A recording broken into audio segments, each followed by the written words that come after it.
আসসালামু আলাইকুম। শুরুতে ক্ষমা চেয়ে নিচ্ছি, এত বড় আলেমদেরকে নিয়ে কথা বলা আমার মতো ছোট মানুষের মুখে শোভা পায় না। তবু নিজের মতটা প্রকাশ করলাম আর কি।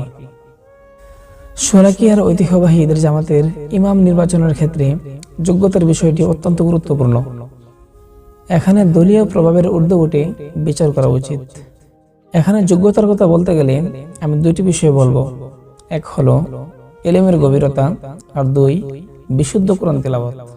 শোলাকিয়া মাঠের সাবেক ইমাম মাওলানা ফরিদ উদ্দিন মাসুদ সাহেব, ওনার ব্যক্তিগত কর্মকাণ্ড নিয়ে মানুষের মধ্যে বিতর্ক থাকলেও ওনার ইলমের গভীরতা অনেক, তা আপনাকে মানতেই হবে। ওনার ব্যাপারে ইলমের গভীরতা সম্পর্কে যা জানা যায় তা শোলাকিয়ার মতো ঐতিহাসিক মাঠে ইমাম হিসেবে উপযুক্ত করে তোলে। অন্যদিকে মাওলানা সাইফুল্লাহ সাহেবের ইলমের গভীরতা সম্পর্কে আমি নিশ্চিত নই, তবে কোরআনের বিশুদ্ধতা নিয়ে প্রশ্ন রয়েছে।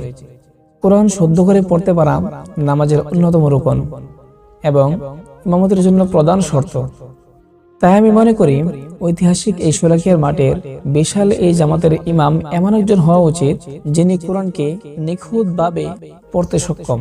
যেখানে দলীয় প্রভাব প্রায় সর্বত্র, সেখানে ইসলামের মৌলিক বিষয়গুলো দলীয়করণের ঊর্ধ্বে রাখা এক অনন্য সৌন্দর্য।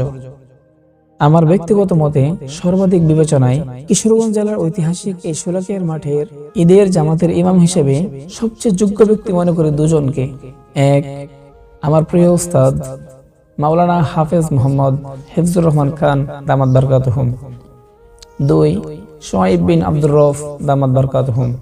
ওনারা ইলমের সাগর, সুস্পষ্ট কোরআন তেলাওয়াতের অধিকারী, দুজনেই হাফেজ এবং আরবি সাহিত্যে পারদর্শী।